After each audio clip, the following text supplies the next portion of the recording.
Hello दोस्तों, welcome to the buzz the brave manga. आज हम ग्लोबल फ्रीज का नया चैप्टर कंटिन्यू कर रहे हैं जो मैंने आपके लिए इंग्लिश में रिवराइट किया है। पूरा विजुअल्स और एडिट्स मैंने खुद बनाया है ताकि एक्सपीरियंस स्मूथ रहे। ओरिजिनल मांगा को ऑफिशियल सोर्स से सपोर्ट जरूर करें। चलिए स्टार्ट करते हैं आज का चैप्टर। चैप्टर 2571 मंगल का रहस्य 1 द मिस्ट्री ऑफ मार्स 1 कैसा रहेगा अगर हम फिर से चांद पर जाएं? झू केर ने सुझाव दिया। उसकी आंखें चमक रही थी। उसने झांग यी का हाथ थामा और विश्लेषण किया। अभी हमारे सबसे करीब का ग्रह चांद है और आने जाने में केवल 1 या 2 दिन लगेंगे। इसके अलावा चंद्रमा के लोगों, मून पीपल के साथ हमारे संबंध हैं। इसलिए हमें बातचीत करने में सक्षम होना चाहिए। झांग यी लाचारी से मुस्कुराए। मुझे नहीं लगता कि यह काम करेगा। संसाधन, विशेष रूप से वे अत्यंत कीमती संसाधन जो हम चाहते हैं, शायद ऐसी चीज है जिन्हें वे देने को तैयार नहीं होंगे। चंद्रमा बहुत बड़ा नहीं है और ये 2 प्रमुख लुनरियन साम्राज्यों के बीच विभाजित है। वे जानते हैं कि जल्द ही उन पर और भी बड़ी आपदा आने वाली है, तो भला अपने कीमती संसाधनों को साझा करने के लिए कौन तैयार होगा? इसके अलावा झांग यी और उनकी टीम को तकनीक विकसित करने के लिए संसाधनों की भारी मात्रा में आवश्यकता है। मंगल, यांग शिनशिन ने धीरे से कहा, मंगल के संसाधन ही हमारा एकमात्र विकल्प हो सकते हैं। मंगल? फैटी शू अपने बगल वाले सोफे से खड़ा हो गया और कुछ आश्चर्य के साथ कहा, आपका मतलब है हम संसाधन लेने मंगल जा रहे हैं? यांग शिनशिन ने सिर हिलाया। उसने जैसे ही झांग यी को बोलते सुना था, जानकारी खोजना शुरू कर दिया था। मंगल वर्तमान में पृथ्वी से केवल 7.8 करोड़ किलोमीटर दूर है। हम इंजनों को अपग्रेड कर सकते हैं और ड्रीमर अंतरिक्ष यान पर सवार होकर वहां की यात्रा कर सकते हैं। वहां पहुंचने में 1 महीने से भी कम समय लगेगा। खगोलविदों के अन्वेषण के अनुसार मंगल पर वे संसाधन हो सकते हैं जिनकी हमें आवश्यकता है, विशेष रूप से दुर्लभ धातुएं और ऊर्जा खनिज। लू केरन की आंखें तुरंत चमक उठीं और उसने कहा, सही बात है। अगर मंगल पर दोहन योग्य खनिज भंडार है तो हम निश्चित रूप से वहां एक संसाधन आधार स्थापित कर सकते हैं और अपनी वर्तमान संसाधन समस्या को हल कर सकते हैं। कांगयुआन कबीले की तकनीक वास्तव में प्रभावशाली है। ड्रीमर के एक बार चांद तक उड़ान भरने के बाद झांग यी के पास पहले से ही अंतरिक्ष यात्रा का अनुभव है और वो इतने चिंतित नहीं है। लेकिन वो ये भी जानते थे कि मंगल की यात्रा आसान नहीं होगी। ये एक ऐसा ग्रह है जो अनगिनत कल्पनाओं और अफवाहों से भरा है। कुछ लोग कभी मानते थे कि मंगल पर जीवन मौजूद था क्योंकि वहां का वातावरण पृथ्वी के सबसे समान है। इसलिए कई वर्षों तक नेटिजन्स ने मंगल से भेजी गई तस्वीरों में जीवन के संकेतों की अथक खोज की है। 20 साल पहले कोलंबिया के सबसे अमीर आदमी ने एक अंतरिक्ष यान बनाया और मंगल की ओर उड़ान भरी। झांग यी ने अपनी उंगलियों को आपस में रगड़ा और धीरे से कहा, मंगल वास्तव में हमारे अपेक्षाकृत करीब है, इसलिए हम वहां इसके संसाधनों का पता लगाने के लिए जा सकते हैं। मंगल पर जीवन के बारे में पिछले दावे अब एक प्राचीन सभ्यता के बारे में होने की अधिक संभावना रखते हैं। हमें सावधानी के साथ आगे बढ़ने की जरूरत है। इसके अलावा 20 साल पहले कोलंबियाई अरबती एलन फ्रीमैन ने स्वयंसेवकों की एक टीम का मंगल ग्रह पर नेतृत्व किया था, लेकिन तब से उनके बारे में कोई खबर नहीं मिली है। हमें सावधानी के साथ आगे बढ़ने से पहले मंगल पर खुफिया जानकारी की पूरी तरह से जांच करनी चाहिए। यांग शिनशिन ने हल्की भौहें सिकोड़ी। अगर मंगल पर वास्तव में कोई भूमिगत सभ्यता है तो हमें पूरी तरह तैयार रहना चाहिए। फ्रीमैन ने एक बार इसका पता लगाने के लिए एक टीम का नेतृत्व किया था और शायद उन्हें खतरे का सामना करना पड़ा। झांग यी ने सिर हिलाया। मुझे प्यूपिल ऑर्गेनाइजेशन से संपर्क करने की जरूरत है। फ्रीमैन प्यूपिल ऑर्गेनाइजेशन के सदस्य हुआ करते थे, इसलिए शायद वे स्थिति के बारे में अधिक जानते हों। बिना किसी देरी के झांग यी ने प्यूपिल ऑर्गेनाइजेशन के सदस्य और द किंग्स अंडरवर्ल्ड के रूप में जाने जाने वाले मिल्विन ब्लैट का नंबर डायल किया। वीडियो कॉल कनेक्ट होने के बाद स्क्रीन पर ब्लैट का चेहरा दिखाई दिया। उसके चेहरे पर एक विनम्र मुस्कान थी। ओह, ये मेरे प्रिय night of illusion Lord case है। ये दुर्लभ है कि आपने मुझसे पहले संपर्क किया। क्या मैं पूछ सकता हूं कि आपको यहां क्या लाया है? मिस्टर ब्लैट, मेरे पास मंगल के बारे में कुछ सवाल है। झांग यी ने सीधे पूछा। 20 साल पहले एलन फ्रीमैन और उनकी टीम के मंगल पर जाने के बाद क्या उनका अभी भी प्यूपिल ऑर्गेनाइजेशन के साथ संपर्क था? ब्लैट कुछ हद तक आश्चर्यचकित था। ऐसा लग रहा था कि उसे उम्मीद नहीं थी कि झांग यी उससे पृथ्वी पर प्राचीन सभ्यताओं के बारे में नहीं, बल्कि ब्रह्मांड के ग्रहों के बारे में पूछेंगे। ब्लैट की आंखें थोड़ी टिमटिमाई, लेकिन उसने कुछ भी छिपाया नहीं। फ्रीमैन बहुत आत्मकेंद्रित व्यक्ति है। प्यूपिल ऑर्गेनाइजेशन में शामिल होने का उनका शुरुआती इरादा केवल हमारा उपयोग करना था, बल्कि हमने कभी वास्तव में सहयोग किया ही नहीं। वो मंगल पर जाने के बाद लापता हो गए थे और हमें उनके बारे में आगे कोई खबर नहीं मिली। क्या आपके पास मंगल की भूमिगत सभ्यता के बारे में और कोई जानकारी है?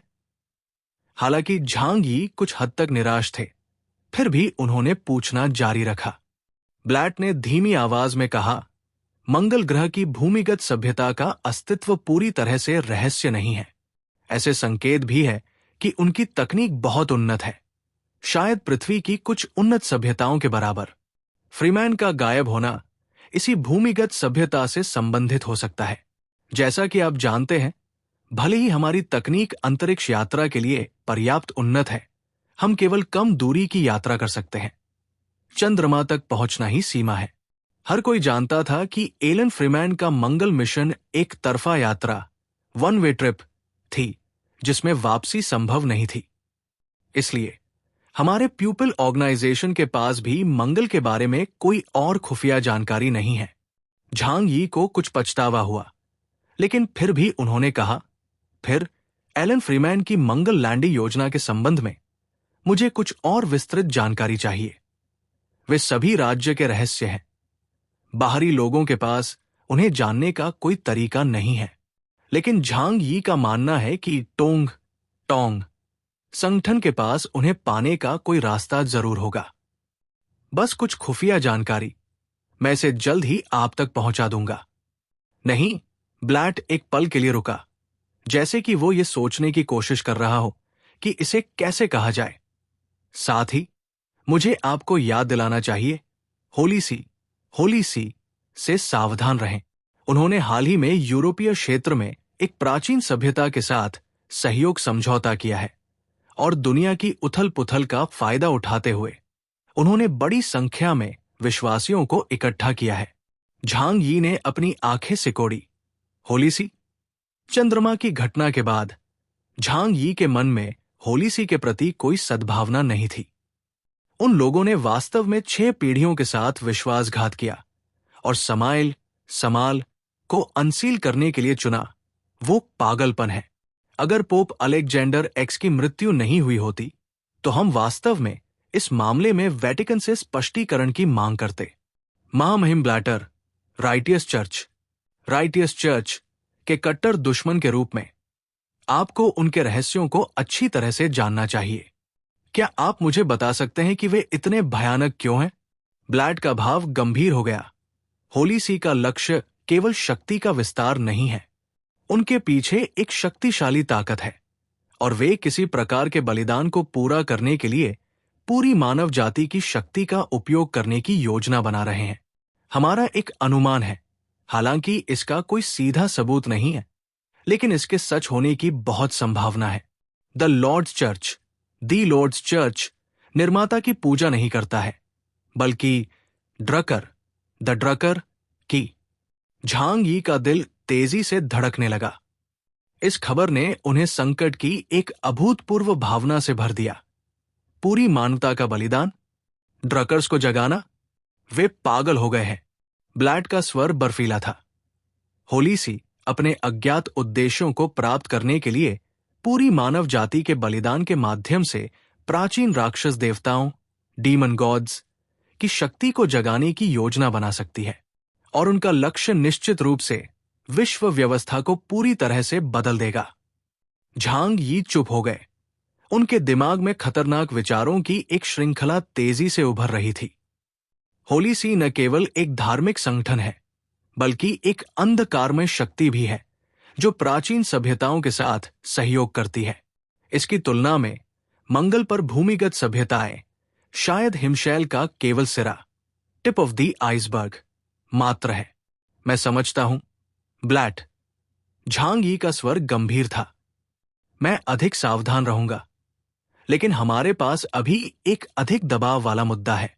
कृपया वो जानकारी भेजें जिसकी हमें आवश्यकता है। अन्य मामलों के लिए हम बाद में चर्चा कर सकते हैं।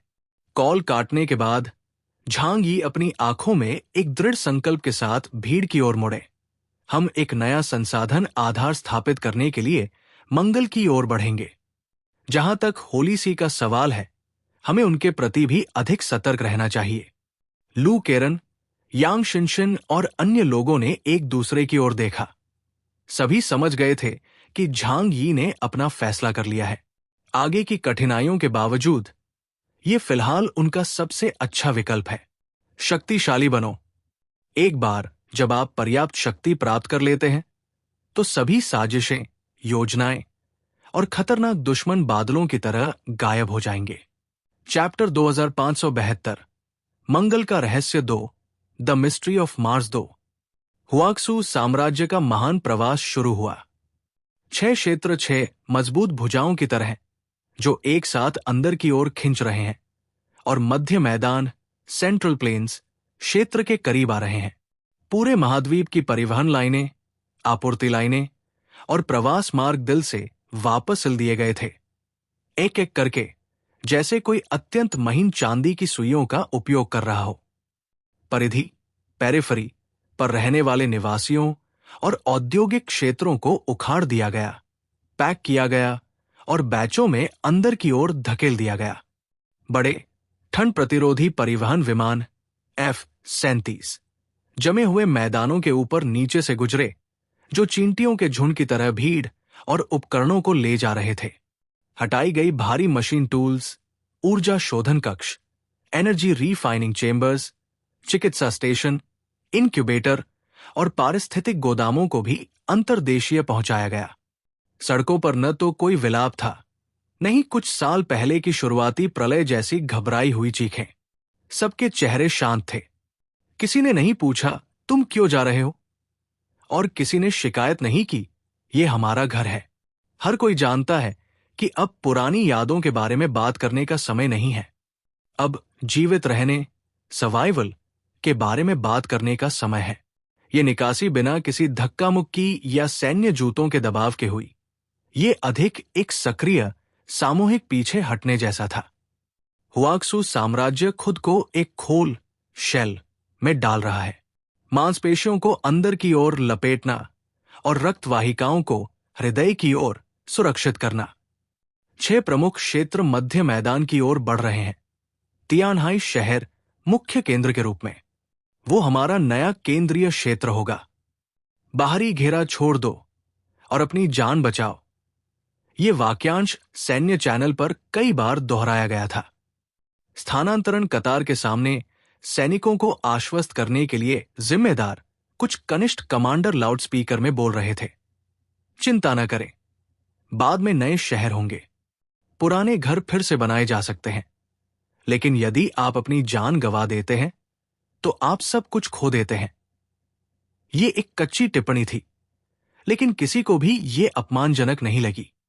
इसके विपरीत ये सुरक्षा की भावना जैसी लगती है जो लोगों को जमीन से जुड़ा महसूस कराती है। उसी समय हुआक्सू साम्राज्य के आसपास के विदेशी कबीलों ने भी इस दृश्य को देखा। आखिरकार इतने बड़े पैमाने पर प्रवास को न देखना मुश्किल होगा।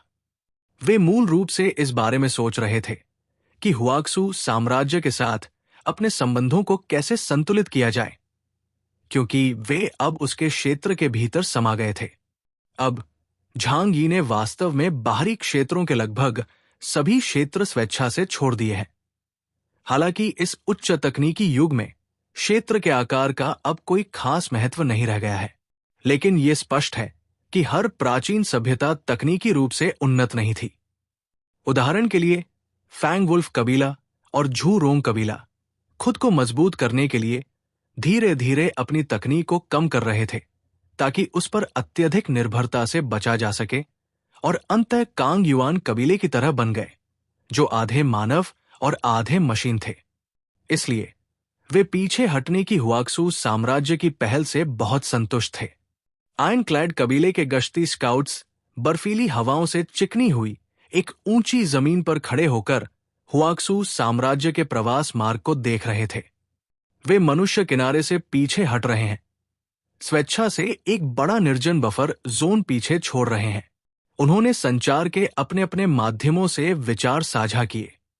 वे अपना क्षेत्र सिकोड़ रहे हैं, वे हमारे लिए रास्ता बना रहे हैं। ऐसा लगता है कि 6 पीढ़ियां अभी भी काफी समझदार हैं। चुप रहो, शेखी मत बघारो। ये 6 पीढ़ियों का साम्राज्य बहुत मजबूत है। वे हमसे कमजोर नहीं हैं, खासकर उनका नेता केस। हमें उनकी ईमानदारी को महसूस करने की जरूरत है, इसलिए फिलहाल उनके प्रवास में बाधा न डालें। सेलेस्टियल कबीले का वायु स्तंभ आकाश में घूम गया, जिससे एक कम ध्वनि तरंग निकली, मानो कोई संदेश दे रही हो। वे जानते थे कि उनके पास सीमा संप्रभुता नहीं है, इसलिए वे पहले ही पीछे हट गए। इस तरह घर्षण के अगले चरण से बचा जा सकता है। आसपास के छोटे और मध्यम आकार के जातीय समूहों ने भी राहत की सांस ली। उनमें से कई वास्तव में हुआक्सू साम्राज्य के साथ सीधी लड़ाई नहीं लड़ना चाहते थे। विशेष रूप से झांग यी की ताकत को प्रत्यक्ष रूप से देखने और लिंग के अस्तित्व को देखने के बाद उन्होंने अन्य मानव साम्राज्यों से संसाधनों को लूटना या उन प्राचीन सभ्यताओं पर छापा मारना पसंद किया जो खुद से कमजोर थी। ये तथ्य कि हुआक्सू साम्राज्य अब सक्रिय रूप से अपने क्षेत्र को सिकोड़ रहा है, उनकी दृष्टि में आप एक कदम पीछे हटें, और मैं हस्तक्षेप नहीं करूंगा कि एक मौन समझ टैसिट अंडरस्टैंडिंग है। कम से कम सतह पर संघर्ष को अस्थायी रूप से दबा दिया जाएगा। अल्पावधि में कोई भी इस पर्दे को तोड़ना नहीं चाहता। चलो इसी स्थिति को बनाए रखते हैं। युग की धूल जमने के बाद इसके बारे में बात करेंगे। फैंगवुल्फ कबीले के नेता ने यह आदेश दिया। तियानहाई शहर में झांग यी ने बड़े पैमाने पर स्थानांतरण की जगह का निरीक्षण नहीं किया। उन्होंने प्रत्येक क्षेत्र के कार्यकारी स्तर को काम सौंप दिया। वो उस समय विला के बेसमेंट कॉन्फ्रेंस रूम में बैठे थे। प्रोजेक्शन स्क्रीन ठंडी सफेद रोशनी के साथ चमक रही थी और पूरी दीवार को कवर करने वाली जानकारी तेजी से स्क्रॉल कर रही थी। लू केरन और ली यांगयांग डेटा को व्यवस्थित करने में मदद कर रहे हैं। यांग शिनशिन अपनी बाहें मोड़कर मेज के सहारे झुकी हुई चुपचाप देख रही थी। स्क्रीन पर शीर्षक सरल है, एलन फ्रीमैन मंगल कार्यक्रम पुरालेख संग्रह, Elon Freeman Mars programme archives collection.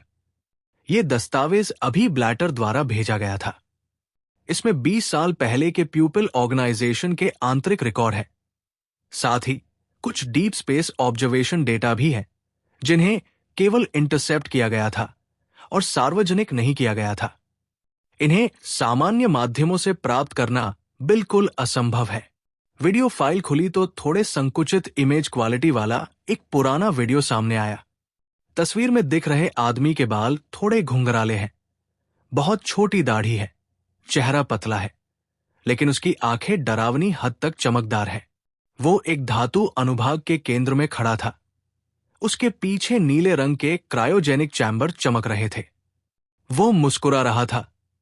वो हंसी खुशी की नहीं थी, वो उत्साह, फर्व था। ये वैसा ही है जैसे कोई खुद को आग में झोंक देता है और फिर भी ईमानदारी से विश्वास करता है कि आग की लपटें दुनिया को शुद्ध कर रही है। मैं दुनिया के अंत का इंतजार नहीं करूंगा। मैं मानवता की चिंगारी को समय से पहले दूर भेज दूंगा। आप वास्तव में सभ्यता की जिम्मेदारी लेना तब शुरू करते हैं जब आपको एहसास होता है कि पृथ्वी अविश्वसनीय है। हमारे पास एक दूसरा आधार, एक दूसरा मदर नेस्ट होना चाहिए। और मैं एक नई मानव सभ्यता का निर्माता भगवान, क्रिएटर गॉड बनूंगा। ये व्यक्ति एलन फ्रीमैन है। 20 साल पहले कोलंबिया का सबसे अमीर आदमी, एक रॉकेट प्रेमी और मंगल ग्रह के औपनिवेशिक कट्टरपंथी। वो प्यूपिल ऑर्गेनाइजेशन में एक प्रसिद्ध अर्धसहयोगी, सेमी कोलैबोरेटर भी है। हमेशा दूसरों को उपकरण के रूप में मानता है और हमेशा अपने स्वयं के कार्यक्रम का पालन करता है। उसके प्रस्ताव में एक शब्द को हाईलाइट किया गया था और वो बार बार दिखाई दे रहा था। मंगल उद्गम बिंदु, मार्स ओरिजिन पॉइंट। यांग शिनशिन ने इस हिस्से को घेरा और इसे बड़ा किया। उसने हवा में अपनी उंगलियों से इशारा किया। उसकी ऑब्सीडियन जैसी आंखें चमक रही थी। जिस लैंडिंग साइट को उसने चुना उसका नाम मंगल उद्गम, मार्स ओरिजिन है। यह कोई रोमांटिक नाम नहीं है जिसे पल भर में चुना गया था। यह भूगर्भीय अर्थ में उद्गम, ओरिजिन है। झांग यी ने अपनी ठुड्डी ऊपर उठाई और बड़े चाव से कहा, इसे विस्तार से समझाओ। यांग शिनशिन ने एक 3D टोपोग्राफिक मैप खोला। यह रेडियल पैटर्न्स वाली एक भूगर्भीय संरचना थी। ये एक विशाल इंपैक्ट क्रेटर जैसा दिखता है, लेकिन ये केवल एक उल्कापिंड क्रेटर नहीं है। पर्वत श्रृंखला की सिलवटों की तरह, फिर भी असामान्य तरीके से नीचे की ओर अभिसरण, कन्वर्जिंग कर रहा है। टोपोग्राफिक प्रोफाइल में इस क्षेत्र की भूमिगत बनावट केंद्र की ओर गिरती है, जैसे एक विशाल खांचे, टेनन की तरह, जिसका कोर बाहर निकाल लिया गया हो, जिससे एक खाली गुहा, कैविटी बच गई हो। उसने उस क्षेत्र की ओर इशारा किया और धीरे से कहा, इस क्षेत्र में भूमिगत घनत्व असामान्य है। आग्नेय चट्टानों, इग्नियस रॉक्स का पारंपरिक वितरण यहां लागू नहीं होता है। इसलिए उच्च ऊर्जा नसों, हाई एनर्जी वेन्स, या दूसरे शब्दों में ऊर्जा मूल निक्षेपों, एनर्जी पैरेंट डिपॉजिट्स के अस्तित्व की उच्च संभावना है। उद्गम, ओरिजिन शब्द भौगोलिक पदनाम नहीं है, बल्कि एक ऊर्जा पदनाम है। फ्रीमैन के लिए मंगल ग्रह को बसाने का यह पहला पड़ाव है, क्योंकि एक बार जब वे उतर जाते हैं तो उनका वापस न आना तय है, और यदि वे स्थायी आधार स्थापित करना चाहते हैं तो ऊर्जा एक आवश्यक शर्त है। यहां आज का चैप्टर एंड होता है। मुझे उम्मीद है आपको यह पसंद आया होगा। कृपया मेरे गेमिंग चैनल को भी सब्सक्राइब करें। मैं सर्वाइव करने और कंटेंट बनाते रहने की कोशिश कर रहा हूं। आपका सपोर्ट मेरे लिए बहुत मायने रखता है। थैंक्स। दोस्तों, ये था आज का चैप्टर। आपको एपिसोड कैसा लगा कमेंट में ज़रूर बताएं। अगर आप मांगा स्टोरीज एंजॉय करते हैं तो वीडियो को लाइक करें और बस द ब्रेव मांगा को सब्सक्राइब करना मत भूलिए। मिलते हैं नेक्स्ट चैप्टर में। Thank you.